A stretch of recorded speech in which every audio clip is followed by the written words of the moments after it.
Welcome back to 340 Paddler, and today I want to go into quick tips part 2. So once again, we're dealing with things that don't necessarily warrant their own video, but really do need to be addressed. And of course, this is a 340, so you really should expect anything. First, consider sleeping in your car. First, it makes life easier for the ground crew. But secondly, when you make that stop, you may find that sleeping flat on your back is going to result in you locking up. I know in my case, at Glasgow and elsewhere, especially the first couple of years of the race, I would lay down on a flat surface and within an hour, my back was locked up. So consider sleeping in the car. That extra angle of sitting in the seat, even if it's reclined, might be enough to keep your back functional. Next, assume your hands won't work on day 2. Now, this refers to a number of different things. First of all, obviously blisters. Your hands will get stiff and sore, but also you may find that boost shake or that drink that you brought with you that was so easy to open on day 1, you can no longer twist off the cap simply because the blisters on your hands threaten to open up every time you do.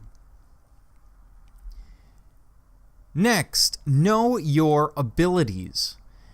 People get into trouble on the 340 and kayaking in general when they assume that they can do something that maybe they can't. Make sure that in your training you know where you're comfortable and where you're not. Because anything can happen out there. Some of us might be comfortable paddling through a thunderstorm under certain conditions. Some of us might not. You need to be honest with yourself to keep yourself out of trouble. And speaking of abilities, your abilities will decrease through the race. Why? Because you are exhausted. Even people up in the front of the race, those people who are finishing in 2 days as opposed to 3 or maybe finishing on day 4, are going to see their abilities drop off. I know in my case, by the time I get to day 2, day 3, etc., things are dropping off precipitously. I'm talking about balance. I'm talking about your ability to handle a barge wake, etc. So the same barge wake that was fine on day 1 might throw you for a real loop on day 3. So keep that in mind. As the race progresses, your abilities are decreasing due to exhaustion. Bug spray, you will need it, especially if you stop. Now, on the river, not a problem. But if you stop, you'll have sand fleas and mosquitoes. You're welcome, Doug Robinet. So make sure that you have bug spray with you if you're going to stop and try and sleep at night. Also, debris is always an issue. Usually it's not piled up like this. This was a couple years ago during some flooding.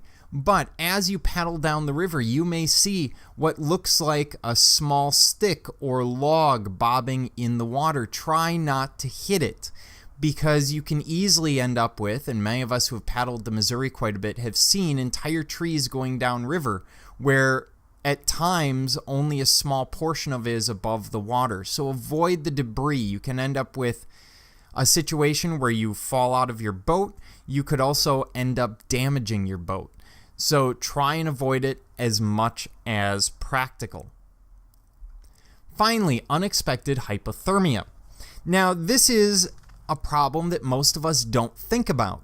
I mean, after all, it's 90 degrees or 100 degrees during the day. Who's going to think about hypothermia? But the problem is not during the day, it's at night.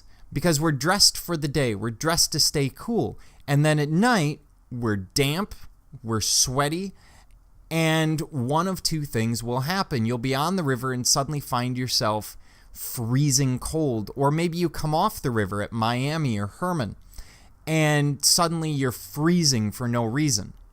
Sometimes it's better to get back on the water because the water is warmer than the air temp. Not only will this cause fog, but it will cause you to stay warmer. 2, you need to make sure that you bring some kind of polyester or other synthetic material that will keep you warm. A fleece, a windbreaker, and keep it in your boat, even if you're trying to pack light. I've had circumstances where I'm paddling hard but still freezing. I've also had circumstances where I come out of the water and I was doing fine. I stop and suddenly I'm freezing cold, and the last thing I want to do is get back in the water.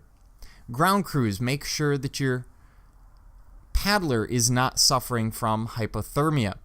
If it's 70 or 80 degrees at night, it's one thing, but we have had a number of times where it drops into the 50s and 60s. So keep that in mind. Otherwise, remember to go with the flow and enjoy the race. This has been 340 Paddler, hoping that you keep your paddle in the water.